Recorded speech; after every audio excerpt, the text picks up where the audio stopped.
in this video, we're going to be exploring the top 3 risks of yield farming. And if you stick around to the end of the video, I'm going to give you a 4th one that's going to surprise the hell out of you, okay? So in this video, I'm going to briefly explain what yield farming is, and I'm going to go through the 3 risks, how to alleviate them, and I'm going to give you a 4th one that, like I said, it's probably going to blow your mind, all right? So before we get started, you have to say none of this is financial advice. These are my own perspectives, research, and opinions, and should be treated as such. All right, let's get right into the video, starting off with what is yield farming. So it's 4 ways to get a yield in crypto. You can stake on a blockchain staking contract like the ETH 2.0 beacon chain, get a yield for securing the network via proof of stake. You can deposit your funds on money market platforms such as Aave, Compound, and get a yield to allow the platform to facilitate lending, right?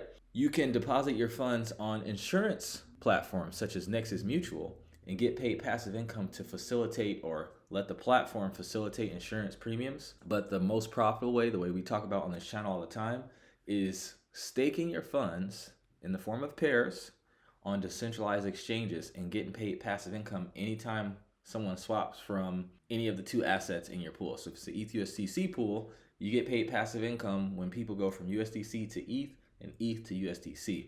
And then just another level deeper, you have this thing called concentrated liquidity, which allows you to determine the price range where you want to provide your liquidity. So before concentrated liquidity, you just stake your ETH and USDC and it gets used from wherever the price of ETH and USDC is. But concentrated liquidity rewards smart liquidity providers. So you can say, hey, only use my liquidity when the price of ETH is between 2 and 3K. If it goes out of range to the top, aka above 3K, you're going to be in 100% USDC. If it goes out of range to the downside, you're going to be in 100% ETH. Yield farming via concentrated liquidity is almost like a limit order for the underperforming asset. All right. So let's go through the 3 risks, right? Number 1 risk, you probably hear about it all the time. People always, complaining about it. Impermanent loss. Now, before I explain what impermanent loss is, I made a video that shows you how to use impermanent loss to your advantage, and I'm going to give you an example here live. And actually, our coach, Floatlocker, went over this in our last group call. By the way, if you want to get access to a community of farmers via members and coaches who do this for a living, the 13-hour yield farming course that covers literally all the strategies that market makers have been deploying successfully and profitably for the past few centuries, click link in the description, book a free strategy session. You'll talk to me or one of our coaches. We'll see if the program is a good fit for you. If not, we're still happy to answer any questions related to yield farming, crypto investing, etc.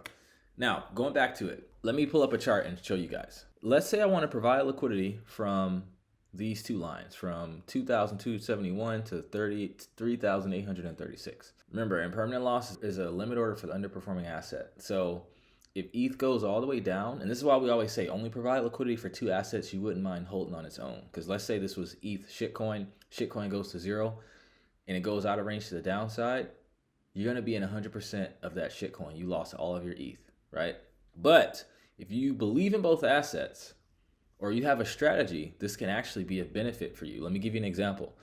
So let's say you're up here, and Floatlocker actually did this, and he showed the strategy in our most recent group call. He thought that the top was in at around 3,800, so he went into a liquidity pool USDC heavy, and he made his range from around 3,800 all the way down to I think like $2,000, right? So just to get back up here, that's him breaking even, not including fees. Now, we always talk about yield farming is a long-term game, so let me explain. When he provided liquidity here and he made his range here, that meant he's making all these fees, and as ETH is dropping, he's buying ETH, right? So he believes in ETH, he's buying the dip, he's getting paid passive income to buy the dip. Now, it doesn't matter if it takes 2 years for ETH to get back up here. When it does, he's going to make a lot of money. He said that, and he showed this on our new tracking tool. That's another thing. We have some of the best tracking tools in all of DeFi. He showed on his tracking tool that from here all the way to right now, currently, he's made around $41,000 in fees, right? So to go back up here, he might make another 40 grand. He'll break even in his principal, but his fees will be 80,000. So he made 80,000 just to sit and wait. And pretty much like he compares it to selling tickets at a theater. Like you're selling these tickets, you're not watching the show, but if you want to go in, you have to pay. Same with exiting, right? You're providing a service. It's not trading. Thinking like a liquidity provider is much different than thinking like a trader. So this impermanent loss situation helped him because, let's say he wanted to exit the pool when he got the ETH here, he could ride ETH all the way back up. He got paid to buy it, or he can just sit in the pool, wait for him to break even and make more money on fees.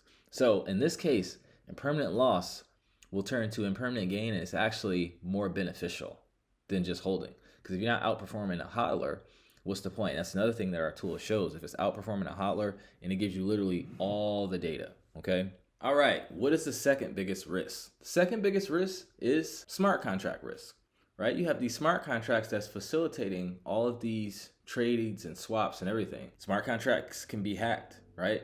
And that's why we always say, like, only provide liquidity on battle-tested exchanges, such as Uniswap, Trader Joe, maybe some Quick Swap, maybe some Aerodrome. Aerodrome has been hot lately. But you do run the risk of losing your funds. This is a possibility. How do you circumvent that? Well, one, other than providing liquidity on exchanges that are reputable and battle tested, you can actually buy smart contract insurance. So in case there is a hack, you get your money back. Let me show you. So this is Nexus Mutual, and you can buy cover. You hit DEX, and it shows the DEXs that you can buy smart contract insurance on. And these are all the top ones. You have Trader Joe, Sushi, 1inch, Curve, Balancer, Velodrome, Aerodrome, Uniswap. Let's hit Uniswap since that's the top one. You can select the amount. You can select the token. You can select the period. And then it shows you the fee that you'll be paying, right? So if there's some kind of hack, and it shows you, it protects against smart contract exploits hacked, Oracle failure manipulation, severe liquidation failure, and governance attacks. And it says here what it doesn't protect against. So losses from the depeg of any asset, losses due to bridge infrastructure, and losses due to front-end attacks or compromised websites where the protocol is unaffected. And it gives you the deductible, how you file a claim, like literally everything you need to do in order to do it. You connect your wallet and then boom. All right, and now the third risk is actually regulatory risk, right?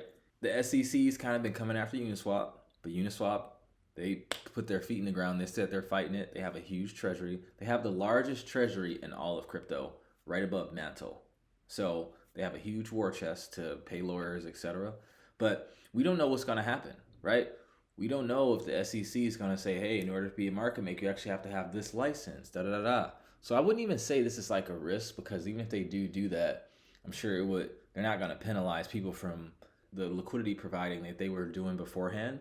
So it's not even a risk. Like, if anything, I always say yield farming is the best way to generate passive income in the history of the world, because the traditional financial institutions that does the market making or yield farming and TradFi, they're not legally allowed to provide any liquidity in DeFi. So all the liquidity you see in DeFi is from everyday folks like you and I, with a few crypto market makers like Jump Crypto and things like that. So yeah, we just don't know how things are going to shake out. So I would just say yield farm as much as you can while it still exists in this capacity, which brings me to the fourth point, if you stuck around, okay? The biggest risk in yield farming, in my honest opinion, is not doing it. Guys, I've made, you guys seen my videos I've made from yield farming. Made thousands of dollars, hundreds of thousands of dollars from just sitting in these positions, going in, rebalancing every once in a while, not doing anything, right? And this is why market makers' portfolios perform the best. They have a percentage of their portfolio they use for market making. They have a percentage in cash, a percentage in assets, and they use the passive income they get from their market making to buy more assets and have more cash to deploy, so they can buy more assets, so they can sell more when the price go up, so they can put it back into their market making portion of the portfolio and make more money. It's almost impossible to lose if you're market making correctly, and we know how to show you guys how to do it. We've helped a lot of members generate passive income for a long time, okay? So yeah, biggest risk is to not do it. I know it seems like it's a lot to learn, but our course is in chronological order so that you learn everything in order, right? And you get a free hour strategy session after you finish with the course, so we can get a good idea as to goals, your lifestyle, your risk tolerance, and help you set up your portfolio to reach your goals and help you manage it, all that stuff. All right. So with that, I'd like to conclude this video. I thank you guys for tuning in. Let me know what topic or subject you want me to cover next in regards to crypto, yield farming, etc. Other than that, if you got value, drop a comment, drop a like, subscribe, as it really helps the channel. I'm trying to hit 3K. Other than that, I thank everyone who tuned in. I love every single one of you watching, and I'll see you in the next video. Take care and trade safe.